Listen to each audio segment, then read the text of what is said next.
நாம் எல்லாருமே சந்தோஷமாக சொல்ல முடியும், தேவன் நாம் ஒவ்வொருவரையும் ஆசீர்வதித்திருக்கிறார். ஆசீர்வதித்திருக்கிறாரா இல்லையா? எல்லாருமே தேவனாலே நாம் என்ன செஞ்சிருக்கிறோம்? ஆசீர்வதிக்கப்பட்டிருக்கிறோம். ஆக ஆசீர்வதிக்கப்பட்டவர்கள் எப்படி தங்களுடைய ஆசீர்வாதத்தை கையாள வேண்டும், அதான் நாம் சிந்திக்கிறோம். நம்முடைய ஆசீர்வாதத்தை நாம் எப்படி கையாள வேண்டும்? How do you handle God's blessings in your life? தேவன் கொடுக்கக்கூடிய ஆசீர்வாதத்தை எந்த விதத்துல நாம கையாளணும் என்பதை தான் நாம் என்ன செய்வோம்? சிந்திக்கிறோம். அநேகருக்கு தேவன் கொடுக்கக்கூடிய ஆசீர்வாதங்கள் மீது சரியான புரிதல் இல்லாமல் இருக்கிறது. ஆக தேவனுடைய ஆசீர்வாதங்களை குறித்து சரியாக ஒரு மனிதன் புரிந்து கொள்ளும் பொழுது அவன் தேவன் கொடுத்ததை சரியாக என்ன செய்வான்னு சொன்னா கையாள கற்றுக்கொள்ளும். ஆக இன்றைக்கு நாம் 3 காரியங்களை நாம் கற்றுக்கொள்ள இருக்கிறோம். ஆகவே நம்முடைய செய்திக்கு முன்பதாக சில விஷயங்களை நீங்கள் உங்களுடைய மனதிலே நிறுத்திக் கொள்ள வேண்டும். தேவன் ஒரு காரியத்தை மனிதனுக்கு கொடுக்கிறார் என்று சொன்னால் நிச்சயமாக அதற்கு நாம் நன்றி அறிதல் உள்ளவர்களாக இருக்க வேண்டும். அதில் எந்த மாற்று கருத்து கிடையாது. நம்ம எல்லாவற்றுக்கும் என்ன செய்யணும்? நன்றி செலுத்துகிறவர்களாக இருக்க வேண்டும். தேவன் நம்முடைய வாழ்க்கையை எதை கொடுத்தாலும் அது ஆசீர்வாதமாக, அதாவது பூமிக்குரியதாக இருக்கட்டும், ஆவிக்குரியதாக இருக்கட்டும், எல்லாவற்றிற்கும் என்ன இருக்க வேண்டும்? நன்றி அறிதல் என்கிற குணம் நமக்கு இருக்க வேண்டும். 1 தெசலோனிக்கேயர் 5ஆம் அதிகாரம் 18வது வசனத்தில் வாசிக்கிறோம், எல்லாவற்றையும் ஸ்தோத்திரம் செய்யுங்கள். அப்ப எல்லாம் அப்படின்னு சொன்னா இது எல்லாவற்றையும் தான் என்ன செய்யுது? குறிப்பிடுகிறது. குறிப்பாக அது ஆவிக்குரிய ஆசீர்வாதமாகட்டும், பூமிக்குரிய ஆசீர்வாதமாகட்டும், எல்லாவற்றையும் அந்த வசனம் என்ன செய்யுது? உள்ளடக்கும். எல்லாவற்றிலையும் சொன்னா எந்த ஒரு குறிப்பிட்ட கேட்டகரி கிடையாது. No exception. இதுக்கு மட்டும் நான் நன்றி சொல்லுவேன், இந்த விஷயத்துக்கு நான் நன்றி சொல்ல மாட்டேன் அப்படின்னு கிடையாது. அப்போ தேவன் கொடுக்கக்கூடிய ஆசீர்வாதத்தை நாம் எப்படி கையாள போகிறோம் அல்லது எப்படி நாம் கையாண்டு கொண்டு வருகிறோம் என்பதை நாம் என்ன செய்யறோம்னா சிந்திக்கிறோம். இஸ்ரவேல் ஜனங்களுடைய வாழ்க்கையிலிருந்து ஒரு பகுதியிலிருந்து நாம் சிந்திக்கிறோம். இஸ்ரவேல் ஜனங்களை தேவன் ஆசீர்வதித்தார். அவர்களுக்கு நினைத்து பார்க்க முடியாத அளவுக்கு தேவ ஆசீர்வாதங்களை அவர்கள் பெற்றிருந்தார்கள். ஆனால் தேவன் கொடுத்த ஆசீர்வாதங்களை கரெக்டா கையாண்டாங்களா இல்லையாங்கிறது நமக்கு தெரியும்.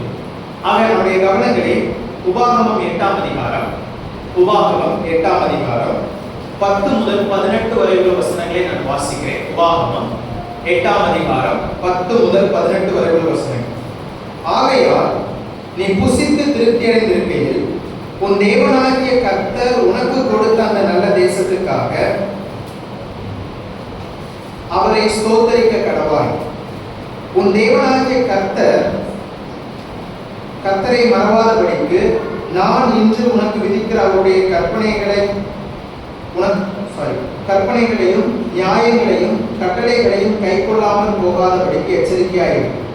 நீ புசித்து திருப்தியாகி நல்ல வீடுகளை கட்டி அவைகளில் குடியிருக்கும் போது உன் ஆடு மாடுகள் திரட்சியாகி உனக்கு வெள்ளியும் பொன்னும் பெருகி உனக்கு உண்டானவைகள் எல்லாம் வர்த்திக்கும் போது உன் இருதயம் மேட்டிமை அடையாமலும் உன்னை அடிமத்தன வீடாக ஏத்திலிருந்து புறப்பட பண்ணினவரும் உன்னுடைய பின் நாட்களில் உனக்கு நன்மை செய்யும் பொருட்டு உன்னை சிறுமைப்படுத்தி உன்னை சோதித்து கொல்லிவாய் சர்ப்பங்களும் தேர்களும் தண்ணீர் இல்லாத வறட்சியும் உள்ள பயங்கரமான பெரிய வனாந்தர வழியால் உன்னை அழைத்து வந்தவரும் உனக்காக பாறையான கண்மலையிலிருந்து தண்ணீர் புறப்பட பண்ணினவரும் உன் பிதாக்கள் அறியாத மன்னாவினால் வனாந்திரத்திலே உன்னை போஷித்து வந்தவருமான உன் தேவனாகிய கர்த்தரை நீ மறவாமலும் என் சாமர்த்தியமும் என் கைவலமும் இந்த ஐஸ்வர்யத்தை எனக்கு சம்பாதித்தது என்று நீ உன் இருதயத்தில் சொல்லிக் கொள்ளாமலும் இருக்க எச்சரிக்கையாயிரு.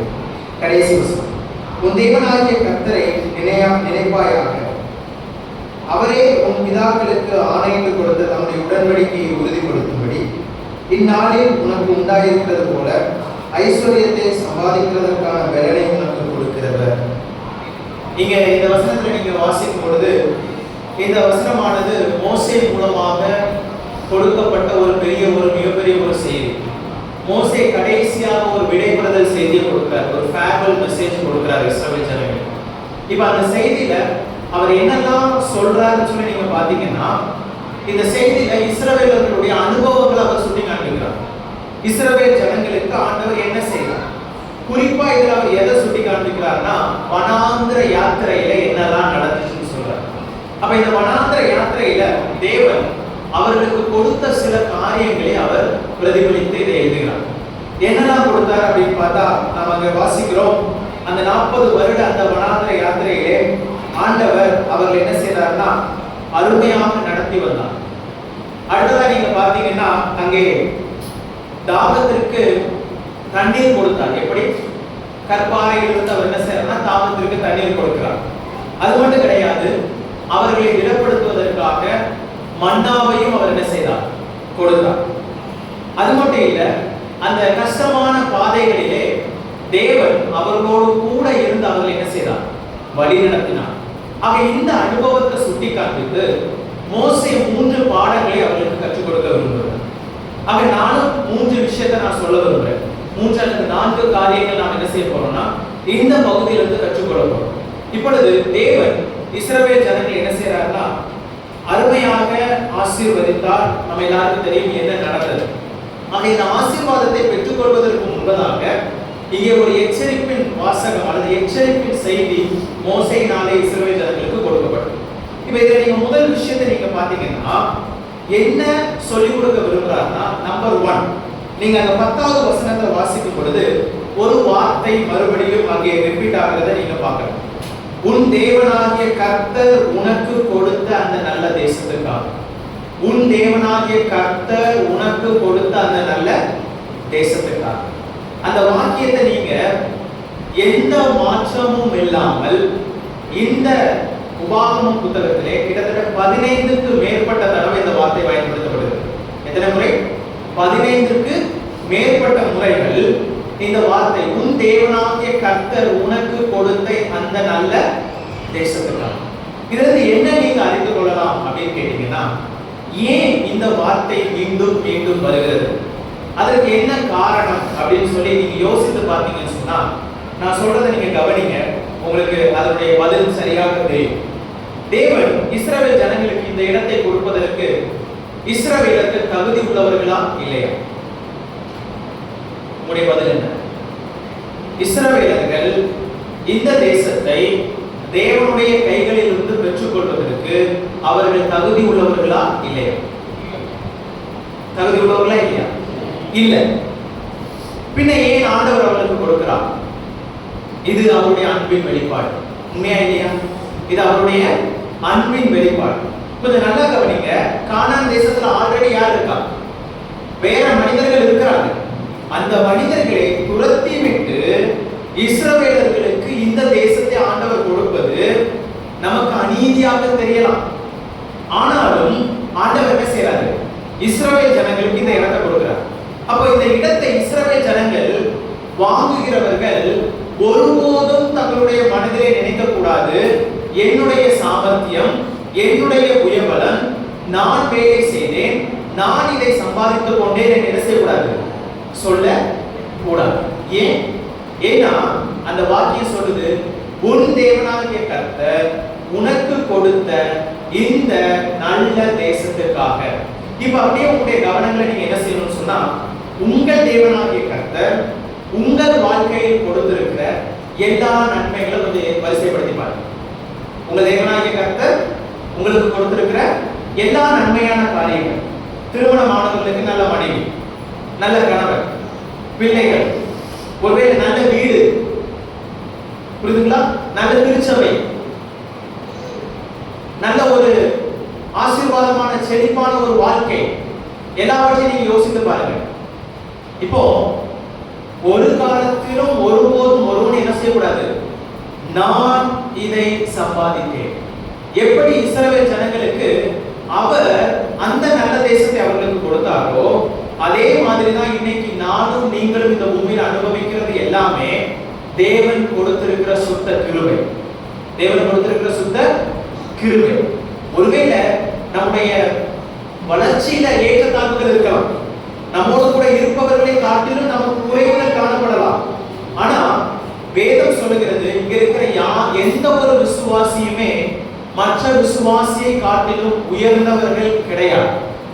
உயர்ந்தவர்கள் கிடையாது, எல்லாரும் சமம். ஏன் தெரியுமா? தேவன் நம்மை தத்தெடுத்திருக்கிறார். தேவன் நம்மை தத்தெடுத்திருக்கிறாரா இல்லையா?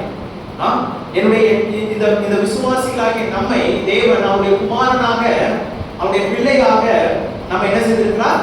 தத்தெடுத்து நியமித்திருக்கிறார். இப்ப இந்த பூமியில நமக்கு மற்ற உலகத்தில் இருக்கக்கூடிய மனிதர்களை நீங்க பார்த்து மேபி பொறாமை கொள்ளலாம். வேதம் சொல்றது பொறாமை கொள்ளாதே, கொள்ளாத மனுஷன் மீது பொறாமை கொள்ளாதே. நம்மளை காட்டிலும் அவங்க என்ன செய்யலாம்? உயர்ந்த இடத்துல இருக்கலாம், உண்மைதான். ஆனா அவர்களை நினைத்து என்ன செய்யாதீங்க, மனம் சோர்ந்து போகாதீங்க. ஏன்னா தேவன் என்னையும் உங்களையும் அவருடைய பிள்ளையாக மாற்றி இருக்கிறார். நமக்கு அவர் எப்படி ஒரு பாக்கியத்தை கொடுத்திருக்கிறார்னா, கிறிஸ்துவோடு உடன் சுதந்திரர்கள் அப்படின்னு சொல்லி இருக்கிறார். அப்ப கிறிஸ்துவுக்கு என்னென்ன ஆசீர்வாதங்கள் இருக்கோ எல்லாத்துக்கும் யாரு சொந்தக்காரங்க? நானும் சொந்தக்காரன். கிறிஸ்துவை எப்படி தேவன் நேசிக்கிறாரோ அதே மாதிரி என்னையும் உங்களையும் நேசிக்கிறார். அப்போ வெளியில இருக்கிற யாரையும் நினைச்சு நாம வருத்தப்பட வேண்டிய அவசியம் இல்லை. ஆனா அதே சமயத்துல உள்ள இருக்கிற யாரையும் அற்பமா நினைக்க வேண்டிய அவசியமும் கிடையாது. ஏன்னா கர்த்தர் எல்லாரும் என்ன செஞ்சிருக்கிறாரு? சரிசமமாக ஆசீர்வதித்திருக்கிறார். இப்போ இந்த மாதிரி எத்தனையோ ஆசீர்வாதங்கள் ஆண்டவர் கொடுத்திருக்கிறார். ஆவிக்குரிய ஆசீர்வாதம், பூமிக்குரிய ஆசீர்வாதம், எல்லாவற்றையும் பெற்றுக்கொள்வதற்கு நீங்கள் தகுதி உள்ளவர்களா? எல்லாவற்றையும் நீங்கள் பெற்றுக்கொள்வதற்கு தகுதி உள்ளவர்களா? இல்ல. ஆனாலும் தேவன் கொடுத்திருக்கிறார். இஸ்ரவேல் ஜனங்கள் கொஞ்சம் யோசிச்சு பாருங்க. அது மட்டும் இல்ல, ஏன் ஆண்டவர் சொல்றாருன்னா, உன் தேவனாகிய கர்த்தர் உனக்கு கொடுக்கும் அந்த நல்ல தேசத்துக்காக. சங்கீதம் 24:1 சொல்லுகிறது, பூமியும் அதன் நிறைவும் உலகமும் அதில் உள்ள குடிகளும் கர்த்தருடையது. கர்த்தருடையது. இந்த உலகத்தில் இருக்கிற எல்லாமே யாருடையது? கர்த்தருடையது. அது மட்டும் இல்ல, அப்போஸ்தலர் நடவடிக்கைகள் 17:24 அத்தேனா பட்டணத்துல அப்போஸ்தலனாகிய பவுல் மார்ஸ் மேடையில நின்று சொல்லக்கூடிய ஒரு காரியம் என்னன்னா, 17:24 உலகத்தையும் அதனுடைய யாவற்றையும் உண்டாக்கின தேவனானவர் வானத்திற்கும் பூமிக்கும் ஆண்டவராக இருக்கிறார். இப்போ இந்த இடத்தை கொடுத்தது யாரு? ஆண்டவர். யார் இடத்தை கொடுக்கிறாரு? அவருடைய இடத்தை கொடுக்கிறாரு. அப்போ ஒரு விஷயத்தை நாம என்ன செய்யணும்னு சொன்னா, இங்க 10வது வசனத்துல நீங்க படிச்சீங்கன்னா, கொடுத்தால் அப்படின்னு வாசிக்கல, கொடுத்த அப்படின்னு வாசிக்கிறோம். உன் தேவனாகிய கர்த்தர் உனக்கு கொடுத்த அப்படின்னா என்னது? அவர் கொடுத்து விட்டார் அப்படிங்கிற கண்ணோட்டத்துல தான் அங்க பேசப்படுது. இந்த யோசுவாவுக்கு அதுதான் சொன்னார். என்ன சொன்னார்? நீ கால் மிதிக்கும் தேசத்துல நான் என்ன செய்வேன்? கொடுத்தேன் அப்படின்னு சொன்னார். கொடுப்பேன் அப்படின்னு சொல்லல, கொடுத்தேன் அப்படின்னு சொல்றாரு. அப்ப ஆண்டவர் இன்னைக்கும் நம்ம என்ன செஞ்சிருக்காருன்னா, ஆசீர்வாதத்தை வைத்திருக்கிறார். அந்த ஆசீர்வாதத்தை நாம பெற்றுக்கொள்வதற்கு தகுதி இல்லாதவர். அப்போ சரியா நம்முடைய ஆசீர்வாதத்தை கையாளுவதற்கு என்ன முறைன்னு சொன்னா, முதல் விஷயம் என்னன்னு சொன்னா, தேவன் நமக்கு கொடுத்த ஆசீர்வாதங்களுக்கு எல்லாவற்றிற்கும் மூல ஆதாரம் தேவன் தான் என்பதை நாம் ஒப்புக்கொள்ள வேண்டும். எப்படி நம்முடைய ஆசீர்வாதங்களை கையாள வேண்டும்? முதல் விஷயம் என்னன்னு சொன்னா, தேவன் தான் நம்முடைய வாழ்வின் சகல ஆசீர்வாதத்திற்கும் மூல ஆதாரம் என்பதை நாம் ஒப்புக்கொள்ள வேண்டும். பிரியமானவர்களே, சில நேரத்துல நீங்களும் நானும் ஆதாரங்களை தொடர்வதற்கு அதிக வாய்ப்புகள் இருக்கிறது. புரியுதுங்களா? மூல ஆதாரம் வேறு, ஆதாரம் வேறு. ஆங்கிலத்துல ரிசோர்சஸ், சோர்ஸ். சோர்ஸ் வேற, ரிசோர்ஸ் வேற. ஆண்டவர் சில நேரத்துல என்ன செய்யலாம்னு சொன்னா, மற்ற சபை விசுவாசிகளை கொண்டும் மற்றவர்களை கொண்டும் மற்ற ஆதாரங்களை கொண்டும் உங்களுடைய வாழ்க்கையில இடைபடலாம். பெறலாமா இல்லையா? மோசே கொண்டு தேவன் இஸ்ரவேல் ஜனங்களுக்கு ஆசீர்வாதத்தை காண்பித்தார். அல்லது சபையில் இருக்கிற மற்ற சகோதரர்கள் மூலமாக உங்களுக்கு ஒரு நல்ல விஷயத்தை செய்யலாம் ஆண்டவர். அல்லது நல்ல ஆசீர்வாதத்தை அவங்க மூலமா நீங்க பெற்றுக்கொள்ளலாம். ஆனா ரொம்ப ஜாக்கிரதையா இருக்கணும். ஆசீர்வாதத்தை கையாளக்கூடிய சரியான முறை என்னன்னு சொன்னா, கொடுத்த நபர் வெறும் ஒரு பாத்திரம். கொடுத்த நபர் ஒரு பாத்திரம், அல்லது கொடுத்த நபர் ஒரு ஆதாரம் மட்டும்தானே. நம்முடைய மூல ஆதாரம் யாரு? தேவன். ஆண்டவர் மனிதர்களை கொண்டு நம்முடைய வாழ்க்கையில செயல்படுவார். ஆனால் மனிதர்களை நாம் தேடுவோமானால், அவர்களுக்கு மூல ஆதாரத்தினுடைய அந்த அங்கீகரிப்பை நாம் கொடுப்போமானால், நீங்களும் ஆசீர்வாதத்தை சரியா பயன்படுத்த தெரியாதவங்களா இருக்கீங்கன்னு அர்த்தம். ஆண்டவர் உங்களுக்கு ஆசீர்வாதம் கொடுக்கிறாருன்னா, மோசேக்கு சொல்லக்கூடிய காரியம், உன் தேவனாகிய கர்த்தர் கொடுத்தது. உன் தேவனாகிய கர்த்தர் கொடுத்தது. நம்முடைய வாழ்க்கையிலும் அதுதான் பிரியமானவர்களே. என்ன ஆசீர்வாதம், வீடாக இருக்கட்டும், காரா இருக்கட்டும், ஆவிக்குரிய ஆசீர்வாதமா இருக்கட்டும், பூமிக்குரிய ஆசீர்வாதமா இருக்கட்டும், கர்ப்பத்தின் கனியா இருக்கட்டும், கணவனா இருக்கட்டும், மனைவியா இருக்கட்டும், நல்ல படிப்பா இருக்கட்டும், நல்ல வேலையா இருக்கட்டும், எல்லாமே அந்த காரியத்தை நீங்க மறந்து விடுவீங்கன்னு சொன்னா நிச்சயமா இருக்கிறதும் நம்மிடத்துல இருக்கும். புரியுதுங்களா? ஏன் அப்படி சொல்றேன்னா, ஆண்டவர் இஸ்ரவேல் ஜனங்களுக்கு தேசத்தை கொடுக்கும் போது ஒரு நிபந்தனை கொடுத்தார். என்ன தெரியுமா? எந்த அளவுக்கு என் நியமங்களை நீ கைக்கொள்றியோ அது மட்டும் இந்த லேண்ட் உங்ககிட்ட இருக்கும். இந்த லேண்ட் உங்ககிட்ட இருக்கும். எப்படின்னா, as long as you keep the law you can cherish or enjoy the land. எந்த அளவுக்கு உன்னுடைய அர்ப்பணிப்பும் கீழ்ப்படிதலும் என்னிடத்துல இருக்குதோ அந்த மட்டும் தான் நீ என்ன செய்வ, இந்த இடத்தை அனுபவிக்க முடியும். உண்மையா இல்லையா? அனுபவிச்சாங்களா இல்லையா? கொஞ்ச நாள் சிதறாங்க. புரியுதுங்களா உங்களுக்கு? சோ தேவன் நமக்கு கொடுக்கக்கூடிய ஆசீர்வாதங்களுக்கு மூல ஆதாரம் யாரு? தேவன் ஒருவர். அப்போ அதை அக்னாலேஜ் பண்ணி அனுதினமும் வாழ்வதுதான் ஆசீர்வாதத்தை சரியாக பயன்படுத்துவதும் பெற்றுக்கொண்டு வாழ்வதற்கு சமம். அப்போ முதல் விஷயம் நாம் கற்றுக்கொள்வது என்னன்னா, தேவன் யாக்கோபு 1:17 நாம் வாசிக்கிறோம், நன்மையான எந்த ஈவும் பூரணமான எந்த வரமும் பரத்திலிருந்து உண்டாகி சோதிகளின் பிதாவிடத்திலிருந்து இறங்கி வருகிறது. யார் தான் கொடுக்கிறார்? மேல தான். ஆதாரங்கள் வேற வேற இருக்கலாம், ஆனா என்னுடைய மூல ஆதாரம் அவர் ஒருவரே. அப்ப முதல் விஷயம் மோசே கற்றுக் கொடுக்கக்கூடிய காரியம் அதுதான். நாம ஒருபோதும் என்ன செய்யக்கூடாதுன்னு சொன்னா, ஆதாரத்திற்கும் மூல ஆதாரத்திற்கும் வித்தியாசம் தெரியாமல் இந்த பூமியிலே வாழக்கூடாது. அது எவ்வளவு பெரிய நபர் உங்களுக்கு உதவி செய்தாலும் சரி, அவரை பிரியப்படுத்தும் எண்ணத்துல வாழாதீங்க. ஏன்னா அவரை காட்டிலும் பெரியவர் மேல இருந்ததை பார்த்துட்டு இருக்கிறார். கொடுத்ததும் எடுக்கப்படும், கொடுத்ததும் எடுக்கப்படும். இரண்டாவது விஷயம் என்ன நீங்க கற்றுக்கொள்ளலாம் அப்படின்னு சொன்னீங்கன்னா, இந்த மனுஷனுடைய வாழ்க்கையில தேவன் ஆசீர்வாதத்தை கொடுக்கிறார். அது எந்த மாற்றுக்கிறது? தேவன் தான் மூல ஆதாரம். இரண்டாவது குறிப்பு என்னன்னு சொன்னா, தேவனுடைய கரமே நம்மை ஆசீர்வதிக்கிறது. தேவனுடைய கரமே நம்மை ஆசீர்வதிக்கும். முதல்ல நாம பார்த்தது என்னன்னா, தேவன் தான் நம்முடைய எல்லா ஆசீர்வாதங்களுக்கும் மூல ஆதாரம். இரண்டாவது குறிப்பு என்னன்னு சொன்னா, தேவனுடைய கரமே நம்மை ஆசீர்வதிக்கிறது. ஒருவேளை நீங்க நினைக்கலாம், ரெண்டு பாயிண்ட்டும் ஒண்ணு மாதிரி தானே இருக்கு அப்படின்னு தோணலாம். ரெண்டுமே சிமிலரா இருந்தாலும் ஒரு மிகப்பெரிய ஒரு வித்தியாசம் உள்ளே இருக்கிறத நீங்க பார்க்க முடியும். ஏன் அப்படின்னா, நீங்க நல்லா கவனிச்சு பாருங்க, உங்க வாழ்க்கையில நடக்கக்கூடிய ஆசீர்வாதங்கள் எல்லாமே விபத்தா? ஏதோ தற்செயலா நடக்குதுன்னு நினைக்கிறீங்களா? பிரியமானவர்களே, இருக்கிறீங்களா இல்லையா? நான் கிட்டத்தட்ட இது எனக்கு 5வது மெசேஜ். இன்னைக்கு ரொம்ப நேரம் பேசிட்டு இருக்கேன். தயவு செய்து ஏதாவது சொல்லுங்க. இருக்கிறீங்களா இல்லையா? விசுவாசிகள் நம்ம மட்டும் தானே இருக்கோம், நாம பேசிக்கலாம், ஒன்றும் தப்பு இல்லை. தேவனுடைய ஆசீர்வாதம் உங்க வாழ்க்கையில ஆண்டவர் ஒண்ணு செய்யறாருன்னா அது விபத்தா நடந்துச்சுன்னு சொல்றீங்களா? உலக மனுஷன் என்ன சொல்லுவாங்க தெரியுமா? நக்குல தப்பிச்சிட்டேன் பிரதர், ஜஸ்ட் மிஸ் பிரதர், டக்குனு வண்டியை தப்பினா ஈஸியா எனக்கு வாழ்க்கையில என்ன இருந்துச்சு, எனக்கு நான் காப்பாத்திட்டேன், என்ன நானே என்ன செஞ்சுட்டேன், தப்பிச்சிட்டேன். எப்படின்னு கேட்டா எப்படி சொல்லுவாங்க தெரியுமா? லக்குல. இந்த லக்கெல்லாம் இங்க வேலையே ஆகல. ஒவ்வொரு விசுவாசியுடைய வாழ்க்கையில ஆண்டவர் ஒன்றை செய்கிறார் என்று சொன்னால் அது தற்செயலாக நடக்கக்கூடிய சம்பவம் கிடையாது. தற்செயலாக நடக்கக்கூடிய சம்பவம் கிடையாது. வேதம் சொல்கிறது, எவன் மேல் கிருபையாய் இருக்க சித்தமாய் இருப்பேனோ அவன் மேல் கிருபையாய் இருக்கிறான். அதே மாதிரிதான், எவனை ஆசீர்வதிக்க சித்தமாய் இருக்கிறேனோ அவனை நான் ஆசீர்வதிக்கிறேன். அப்படின்னா அர்த்தம் என்ன? தேவன் தான் ஆசீர்வாதத்துக்கு மூல ஆதாரம். ஆனா அதே சமயத்துல அவர் யாரை ஆசீர்வதிக்கணும்ன்றத தெரிஞ்சுதான் அவர் ஆசீர்வதிக்கிறார். அதனாலதான் என்ன சொல்றோம், ஆசீர்வாதம் என்பது தற்செயலான ஒரு சம்பவம் கிடையாது. உங்க வீட்டுல ஒரு நல்ல விஷயம் நடந்தா, கர்த்தர் ஒரு காரியத்தை உங்க வாழ்க்கைக்கு செய்யறாருன்னா, உங்களுக்கு பிள்ளைகளை கொடுக்கிறாருன்னா அது கர்த்தர் சும்மா தற்செயலா கொடுத்தாரு அப்படின்னு நினைக்காதீங்க. புரியுதுங்களா? இல்ல கர்த்தர் உங்க வாழ்க்கையில ஒரு 2 வீலர் கொடுக்கிறாருன்னு சொன்னா அது தற்செயலா கிடைச்சிருக்கிறது அப்படிங்கிறது கிடையாது. தேவனுடைய கரம் உங்களை ஆசீர்வதிக்கிறது. ஏன்னா அதே 2 வீலர் இன்னொரு சகோதரனுக்கு இல்ல. யோசிச்சு பார்த்திருக்கீங்களா? அதே 2 வீலர் இன்னொரு சகோதரனுக்கு இல்ல. அதே நன்மை இன்னொரு சகோதரனுக்கு இல்ல. ஆண்டவர் உங்களுக்கு ஒரு காரியத்தை செய்யறாருன்னா அதனுடைய அர்த்தம் என்ன? ஆண்டவர் அறிந்தே என்ன செய்கிறார்.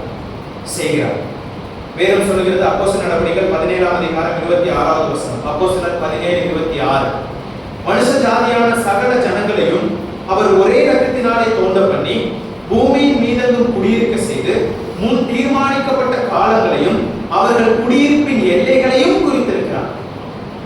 இந்த நம்முடைய தியானத்துல நாம சிந்திக்கும் போது இஸ்ரவேல் ஜனங்களுக்கு ஆண்டவர் எந்த இடத்துல அவங்க இருக்கணுங்கிறத யாரெல்லாம் முடிவு பண்ணியிருந்தது? முன்கூட்டியே முடிவு பண்ணது ஆண்டவர். நீங்க நினைக்கலாம், ஏன் பிரதர் இஸ்ரவேலர் ஆண்டவர் தெரிந்து கொண்டார்?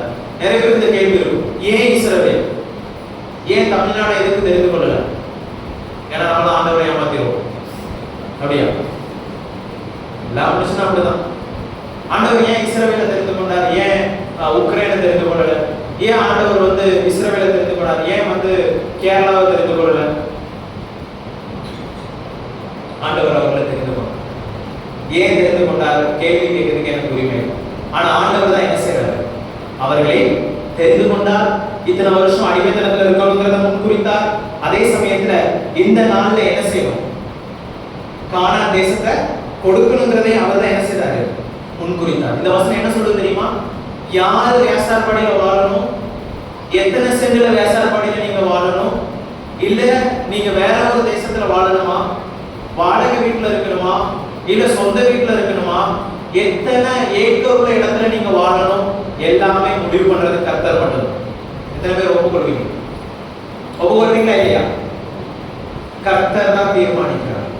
அப்போ யாருடைய கரம் நம்மை ஆசீர்வதிக்கிறது? தேவனுடைய கரம் நம்மை ஆசீர்வதிக்கிறது. ஆகவே தேவன் எதை செய்தாலும் ஒரு காரணத்தோட தான் என்ன செய்யறாரு. உங்களை ஆண்டவர் இங்க வச்சிருக்கிறாருன்னா ஒரு திட்டத்தோட தான் இந்த பகுதியில் வச்சிருக்கிறார்.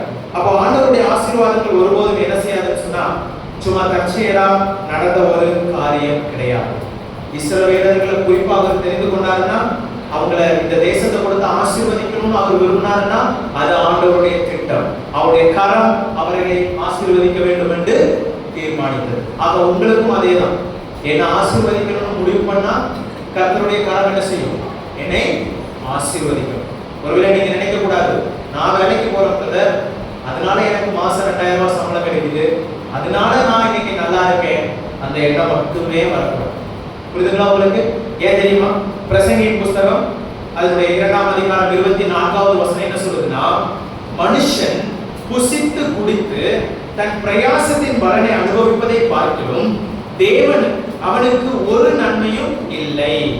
கடைசி வசனம், இதுவும் தேவனுடைய கரத்திலிருந்து வருகிறது. இதுவும் தேவனுடைய கரத்திலிருந்து வருகிறது. எதுவும் தேவனுடைய கரத்திலிருந்து வருதுன்னு கேள்வி கேட்டீங்கன்னா என்ன வரும்? பின்னாடி வசனம் சொல்லுது, நீ புசித்து குடித்து நீ கஷ்டப்படுற பிரயாசத்தை நீ இந்த பூமியில அனுபவிக்கணும்னு சொன்னா யாருடைய கரம் தேவை? தேவனுடைய கரம். அப்ப இப்ப சொல்லுங்க, இரண்டாவது குறிப்பு என்னது? தேவனுடைய கரமே நம்மை ஆசீர்வதிக்கிறது. தேவன் தான் மூல ஆதாரம்.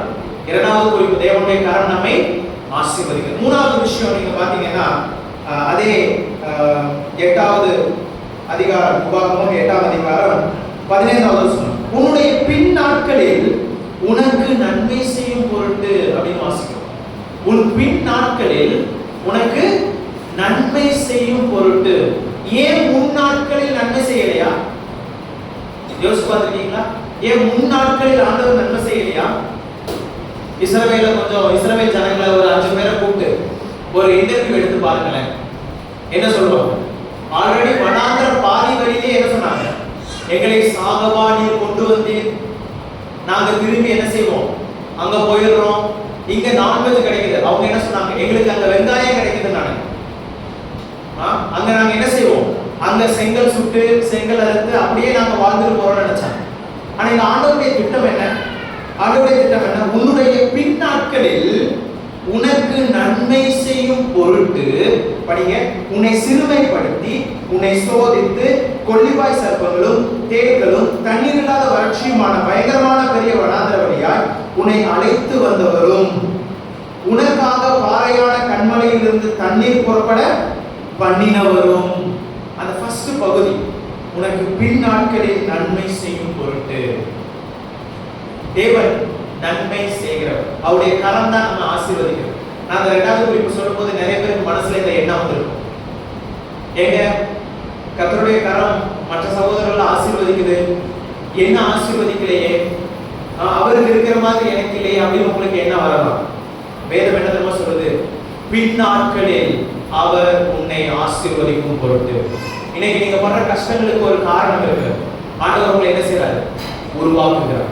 பின் நாட்களில் அவர் என்ன செய்வார்? தேவனுடைய கரம் நம்முடைய வாழ்க்கையில செயல்படும். ஏன்னா தேவன் நம்மை ஆசீர்வதிப்பார். அதுல இன்னொரு விஷயத்தை நீங்க கவனிக்கணும். அப்ப இந்த காலகட்டத்தில் நான் எப்படி நம்பி வாழணும் அப்படின்னு கேட்டீங்கன்னா, ஒரு வசனம் சொல்லுது, உபாகமம் 28வது அதிகாரம் 12வது வசனம். அந்த ஒரு வார்த்தையை நீங்க கவனிச்சு பார்த்தீங்கன்னா, கர்த்தர் உனக்கு தமது நல்ல பொக்கிஷசாலையாகிய வானத்தை திறப்பார். 28ஆம் அதிகாரம் 12வது வசனம். கர்த்தர் உனக்கு தமது நல்ல பொக்கிஷசாலையாகிய வானத்தை திறப்பார். புரியுதுங்களா? இஸ்ரவேல் ஜனங்களுக்கு உடம்பை திறந்தாரா? அடிமைத்தனத்துல இருந்தாங்க. எத்தனையோ வருடங்கள் அடிமைகளா வாழ்ந்தாங்க. இப்ப எல்லாருக்கும் என்ன தோணும்?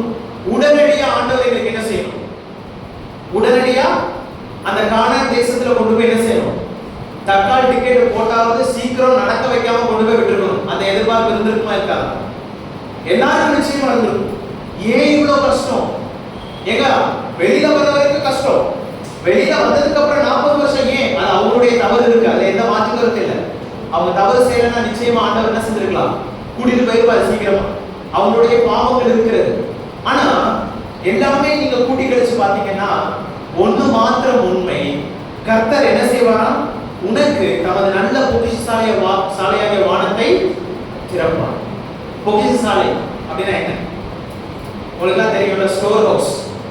எல்லா வீட்லயும் சில ஸ்டோர் ஹவுஸ் ஒன்று இருக்கும், பார்த்துருக்கீங்களா? வீடுகளில் இருக்கும் ஸ்டோர் ஹவுஸ். ஸ்டோர் ஹவுஸ்ல என்ன வைப்போம்? ஸ்டோர் ஹவுஸ்ல என்ன வைப்போம்? அந்த நாட்கள்ல வேதாகமத்தினுடைய காலகட்டத்தில் ஸ்டோர் ஹவுஸ்ல என்ன வைப்பாங்கன்னா தானியங்களை சேர்த்து வைப்பாங்க. ஏன் தெரியுமா? பஞ்சம் வரும்.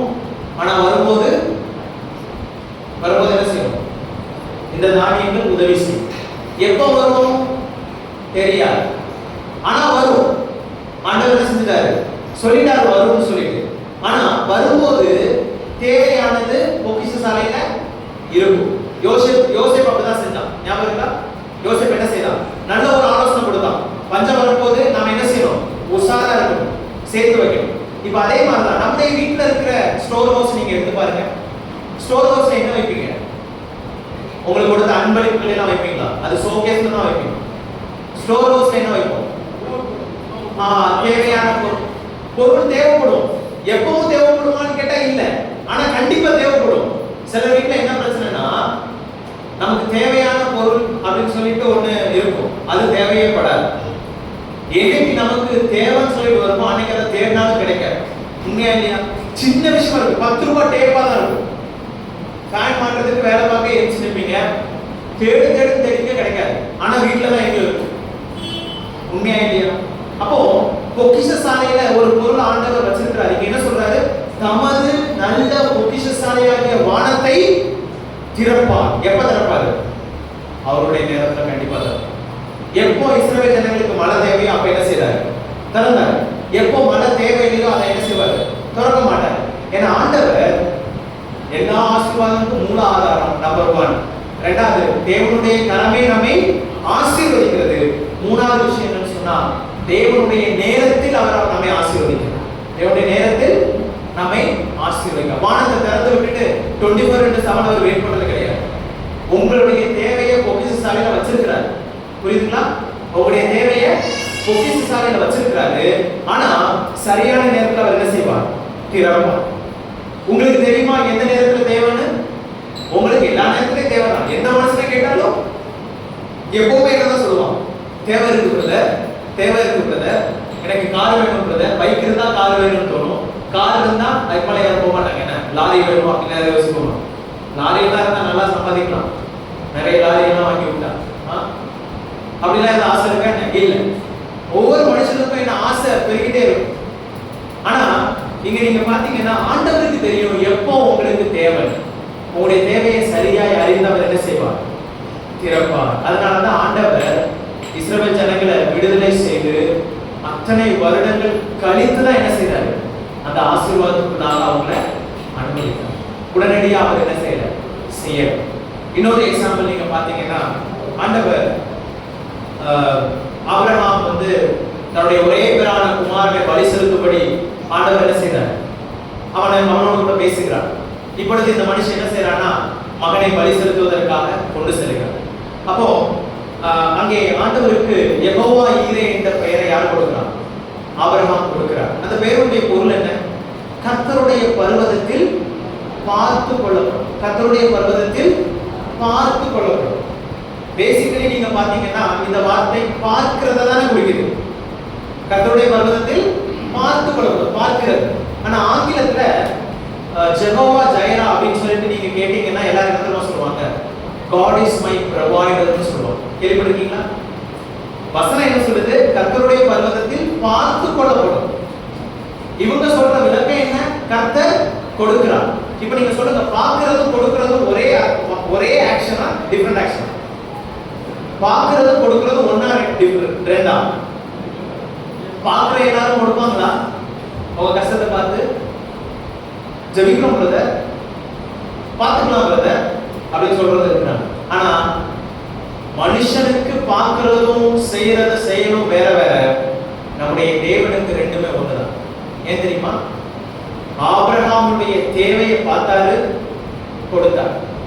பார்த்தார், கொடுத்தார்.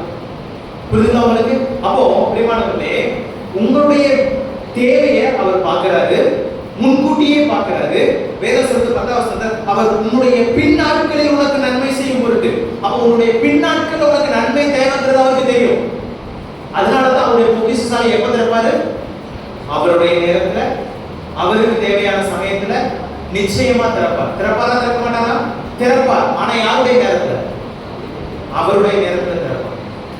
தேவன் இங்கே இஸ்ரவேல் ஜனங்களுக்கும் அதைத்தான் செய்தார் என்று நாம் பார்க்கிறோம். பிரியமானவர்களே, இங்க ஒருவேளை புதிதா யாராவது வந்திருப்பீங்கன்னு சொன்னா, நம்முடைய தேவன் சரீர ரீதியான ஆசீர்வாதங்கள், அதாவது பூமிக்குரிய ஆசீர்வாதங்களை மட்டும் முன்கூட்டியே பார்த்து கொடுக்கிறவர் கிடையாது. உங்களுடைய ஆவிக்குரிய தேவைகளை முன்கூட்டியே பார்த்து கொடுக்கிறவர் தான் இந்த யெகோவா ஈரே. இந்த யெகோவா ஈரே என்ன செய்தார்னு சொன்னா, மனிதனை படைத்தார். மனிதனை படைத்த போது அவர்கள் பாவம் செய்தார்கள். தேவனுக்கு கீழ்ப்படியாமல் போனார்கள். அந்த கீழ்ப்படியாமையினாலே பாவமும் மரணமும் உலகத்தில் பிரவேசித்தது. தேவன் பாவம் செய்த மனிதனை உடனடியாக அவர் என்ன செஞ்சிருக்கலாம்? தண்டிச்சிருக்கலாம். ஆனா அவர் என்ன செய்யலன்னு சொன்னா, அப்படியே விட்டுவிட, பாவத்தோடயே இந்த மனுஷன் வாழணும்னு சொல்லி தேவன் விரும்பல. பாவம் சாத்தானாலே தூண்டப்பட்டு அங்கே சம்பவம் நடந்த போது உடனடியாக ஆண்டவர் கொடுத்த ஆசீர்வாதம் என்னன்னு சொன்னா, ஒரு வாக்குத்தத்தத்தை கொடுத்தாரு. மெஸ்ஸியா வர போறார். எப்ப கொடுத்தாரு? 10 வருஷத்துக்கு அப்புறமா சம்பவம் நடந்த உடனே, பாவம் பிரவேசித்த உடனே அவர் வாக்குத்தத்தம் கொடுத்தார். என்னன்னு சொன்னா, உன் வீட்டுக்கும் அவர் வீட்டுக்கும் பகையை உண்டாக்குவேன். யெகோவா ஈரே முன்பதாகவே மனுக்குலம் பாவத்தில் விழும் என்பதை அறிந்து ஏற்ற நேரத்திலே அவருடைய சொந்த குமாரனை நமக்காக கொடுத்தார். அதுதான் பர்வதத்தில், அவருடைய பர்வதத்தில் பார்த்து கொள்ளப்படும். நம்முடைய தேவையை பார்த்தார், மனுக்குலம் பாவத்தில் இருப்பதை பார்த்தார். பார்த்து எனக்கு அவர் என்ன செய்தார் சொன்னால், ஏற்ற நேரத்திலே, இந்த ஃபுல்னஸ் ஆஃப் டைம் அப்படின்னு வேதம் சொல்லுது, குறித்த காலத்திலே கிறிஸ்து என்ன செய்தார் சொன்னா, இந்த பூமியிலே வெளிப்பட்டார். உங்களுடைய பூமிக்குரிய ஆசீர்வாதத்துக்காக மட்டும் அவர் கரிசனை உள்ளவராக இருக்கல, உங்களுடைய ஆவிக்குரிய தேவையும் அவர் அறிந்திருக்கிறார். ஆகவே நீ பாவியாக இந்த பூமியில மரித்து விடக் கூடாது என்பதற்காக அவர் யெகோவா ஈரே பார்த்து கொடுக்கிற தேவன். உன்னுடைய அவல நிலையை கண்டு ஏற்ற நேரத்திலே அவருடைய சொந்த குமாரை உனக்காக இந்த பூமியில கொடுத்தார். ஆகவே அதுவே இந்த மனுக்குலத்திற்கு கிடைக்கப்பட்ட மகாபரி ஆசீர்வாதம். ஒருவேளை எல்லா ஆசீர்வாதமும் உனக்கு இருந்து இயேசுவானவர் உன்னுடைய வாழ்க்கையில இல்லாமல் நீ மரிப்பாயானால், இருக்கக்கூடிய எந்த ஆசீர்வாதத்தினாலும் எந்த பிரயோஜனமும் கிடையாது. உன்னுடைய ஆத்துமா விலையேற பெற்றது. ஆகவே நீ செய்ய வேண்டிய ஒரே விஷயம் என்னன்னு சொன்னா, இந்த ஆசீர்வாதத்தை நீ பெற்றுக்கொள்ள வேண்டுமானால், உனக்குரியதாக இயேசுவானவரை மாற்றிக்கொள்ள வேண்டுமானால், நான் ஒரு பாவி, என்னுடைய பாவத்திற்காக உங்களுடைய குமாரனை என் நிலைமையை கண்டு நீ இந்த பூமியிலே கொடுத்தீர். அவர் பரிசுத்தமாக வாழ்ந்தார். 33 வருடம் இந்த பூமியில வாழ்ந்து என் பாவத்திற்காக என்னுடைய சிலுவை, என்னுடைய பாவ தண்டனையை அவர் மீது சுமத்தி கொண்டு அவர் அந்த கல்வாரி சிலுவையை தேர்ந்தெடுத்து எனக்காக மரித்தார் என்பதை நீ விசுவாசிக்கும் பொழுது, எனக்காக மரித்த தேவன் மாத்திரமல்ல, அவர் மரித்து அடக்கம் பண்ணப்பட்ட அடக்கப்பட்டு 3ஆம் நாள் உயிரோடு எழுந்த தேவனாக இருக்கிறார். அவர் மீது உன் விசுவாசத்தை நீ வைக்கும் பொழுது நீயும் இந்த ஆவிக்குரிய ஆசீர்வாதத்தை பெற்றுக்கொள்ள முடியும். அவரை நீ என்ன செய்யலாம்னு சொன்னா, அவரோடு கூட யுகாயுகமாக பரலோகத்திலே நீ வாழ்வதற்கு இது ஒரு வாய்ப்பாக அமையும். ஆக தேவன் நம்முடைய பூமிக்குரிய ஆசீர்வாதங்கள் மீது மாத்திரம் கரிசனை உள்ளவராக இருக்கவில்லை, ஆவிக்குரிய தேவைகளையும் அவர் என்ன செய்கிறார், பார்த்து கொடுக்கிறவராக இருக்கிறார். ஆக 3 காரியங்களை நாம் சிந்தித்தோம். ஒன்று, தேவன் நம்முடைய எல்லா ஆசீர்வாதங்களுக்கும் மூல ஆதாரம். ஆதாரம் வேறு, மூல ஆதாரம் வேறு. தேவனுடைய கடமை நம்மை ஆசீர்வதிக்கிறது.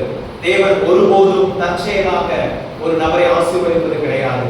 அவர் எவன் மேல் இரக்கமாயிருக்க சித்தமாயிருக்கிறாரோ, எவனை ஆசீர்வதிக்க சித்தமாயிருக்கிறாரோ அவனை நிச்சயமாக ஆசீர்வதிப்பார். அதே சமயத்துல ஒருவேளை இந்த நேரம் உங்களுக்கு ஆசீர்வாதம் இல்லாதது போல தெரியலாம், ஆனால் உங்களுடைய நேரத்தில், அதாவது அவருடைய நேரத்தில் அவர் தமது பொக்கிஷ சாலையை திறந்து உங்களை நிச்சயமாக சந்திப்பார், ஆசீர்வதிப்பார். 3 காரியங்களை நாம் பார்த்தோம். ஆனால் இப்பொழுது நாம் சிந்திக்க வேண்டிய விஷயம் என்ன சொன்னா, இஸ்ரவேலர்கள் தேவன் கொடுத்த இந்த ஆசீர்வாதத்தை சரியாக கையாண்டார்களா? இல்லை, சரியாக கையாளவில்லை. தேவன் அவர் மீது காண்பித்த அந்த அன்பை அவரால் அதிகமா வெளிப்படுத்துறார். எப்படி தெரியுமா? அந்த நல்ல தேசங்கிற வார்த்தை என்ன குறிக்கிறது தெரியுமா? அந்த தேசம் எவ்வளவு அருமையானது, எவ்வளவு முழுமையானது என்பது அந்த ஒரு வார்த்தையை சொல்லுது. நல்ல தேசம், நல்ல தேசம், ஏரிகள், குளங்கள், செழிப்பான ஒரு இடம், தண்ணீருக்கு பஞ்சம் இல்லை, பால் கோதுமை, அது மட்டும் இல்ல, திராட்சை கொலையை என்ன செய்தாங்க, சுமந்து கொண்டு வந்தாங்க. அந்த அளவுக்கு ஒரு சூப்பரான ஒரு நல்ல தேசம் தான் இருக்கும். ஆனா தேவனுடைய அன்பு அவங்க என்ன செய்யணும்னு சொன்னா புரிந்து கொள்ளவில்லை. தேவன் கொடுத்த ஆசீர்வாதம் எதனால சொன்னா அவர் தன் அவர் மீது வைத்த நேசத்தினார். இன்னைக்கு நம்முடைய பிள்ளைகளுக்கு தேவன் ஆசீர்வாதத்தை அவர்களை நேசிக்கிறனால தான் கொடுக்கிறார். ஆனா நாம் அதை சரியா கையாளுறோமா? யோசித்து பாருங்க பிரியமானவர்களே.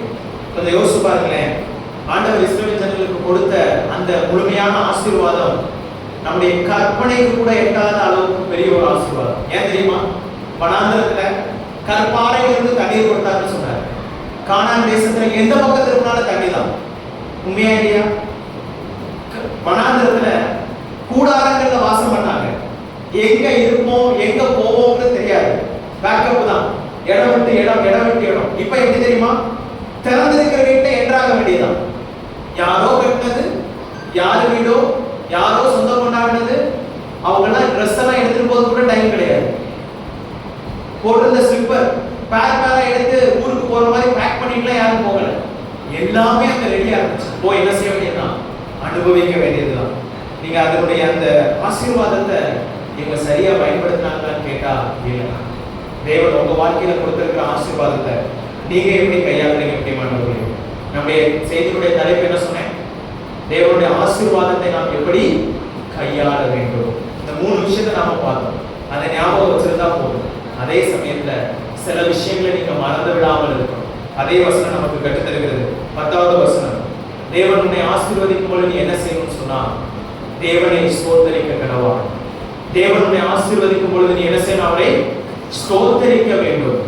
கார் கொடுத்தாலும் ஸ்தோத்திரம், பைக் கொடுத்தாலும் ஸ்தோத்திரம், சைக்கிள் கொடுத்தாலும் ஸ்தோத்திரம், சைக்கிள் இல்லாம நடந்து போனாலும் ஸ்தோத்திரம். ஏன்னா 2 பேருக்கு கால் இல்லை சிலருக்கு. புரியுதுங்களா? எது கொடுத்தாலும் கர்த்தருக்கு ஸ்தோத்திரம். பிரியமானவர்களே, இயல்பாவே நாம யாருன்னு சொன்னா நாம எல்லாருமே சுயநலவாதிகள். உங்களுக்கு பிடிக்குதோ இல்லையோ, உண்மையா நாம எல்லாருமே சுயநலவாதிகள் தான். உண்மையா இல்லையா? Naturally we are selfish. நாம என்ன செய்ய முடியாதுன்னா தேவனுக்கு கொடுக்க வேண்டிய கனத்தை கொடுக்கிறது இல்லை.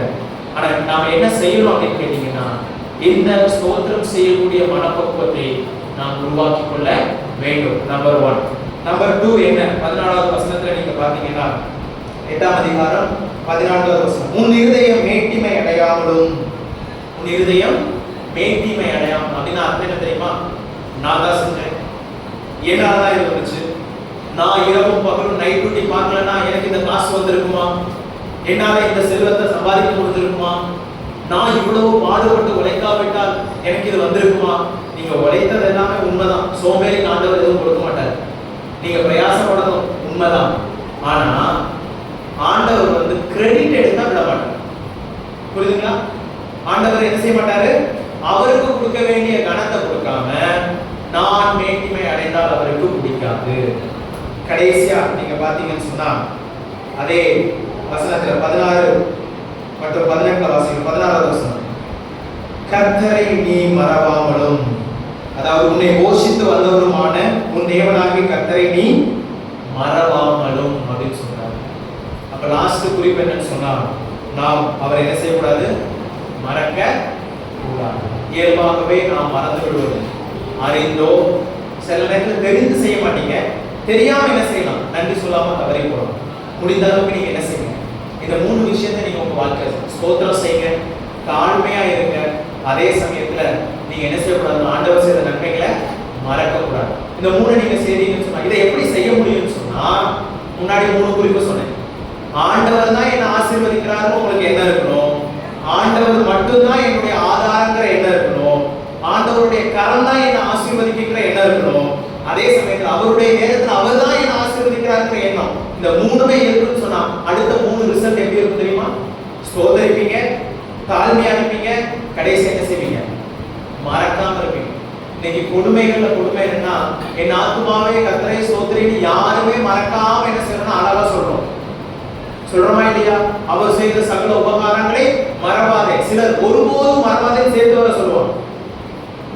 ஆனா அந்த வசனம் மறக்கல, அவர் செய்த நன்மையை நம்ம மறந்தோம். அப்ப ஆண்டவர் கொடுக்கிற ஆசீர்வாதங்களை எப்படி கையாள வேண்டும்? இப்படித்தான் கையாள வேண்டும். தேவன் தாமே நல்ல முறையில கையாள நமக்கு உதவி செய்வாராக. கர்த்தருடைய நாமம் என்றும் என்றும் மகிமைப்படும்.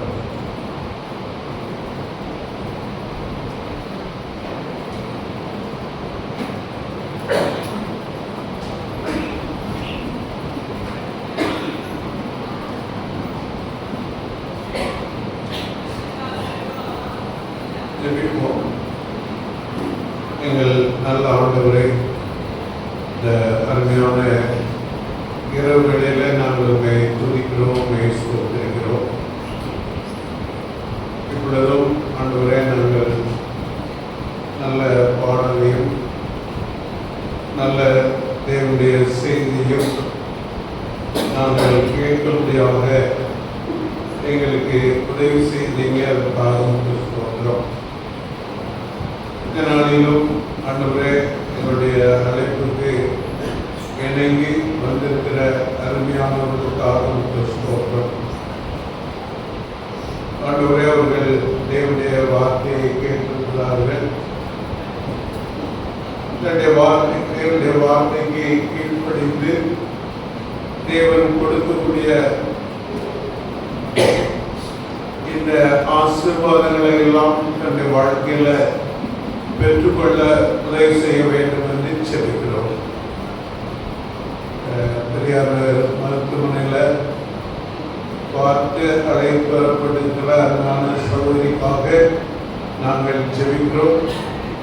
அவங்களுக்கும் இந்த காலில் இருக்கிற சுவையினங்களை மாற்றி நல்ல சுகம் கொடுக்க வேண்டும் என்று முன்னோக்கி நாங்கள் செபிக்கிறோம்.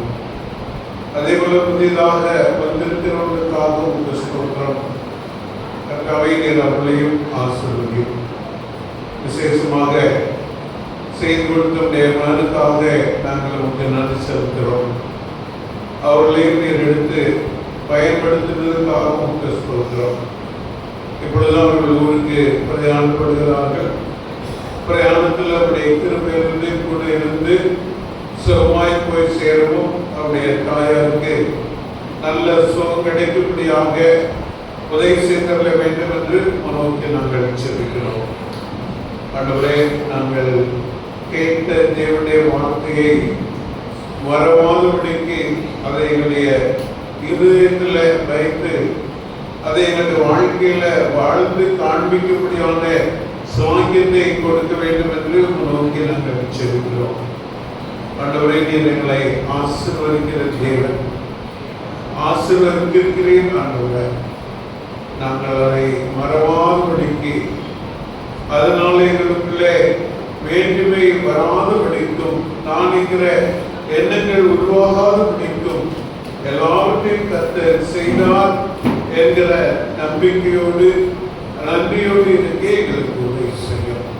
தொடர்ந்து உடைய மாறாத கிருபையும் பிரசன்னமும் எங்களோடு கூட இருந்து எங்களை வழிநடத்தி காத்துக்கொள்ள வேண்டும் என்று எங்கள் ஆண்டவரும் மீட்பரும் இரட்சகருமாய் இருக்கிற இயேசு கிறிஸ்துவின் இனிய நாமத்தில் உடைய சமூகத்தில் வேண்டிக் கொள்கிறோம் நல்ல பிதாவே. ஆமென். என் ஆத்மாவே கர்த்தரை ஸ்தோத்திரி, என் உள்ளமேலுடைய பரிசுத்த நாமத்தை ஸ்தோத்திரி. என் ஆத்மாவே கர்த்தரை ஸ்தோத்திரி, அவர் செய்த சகல உபகாரங்களையும்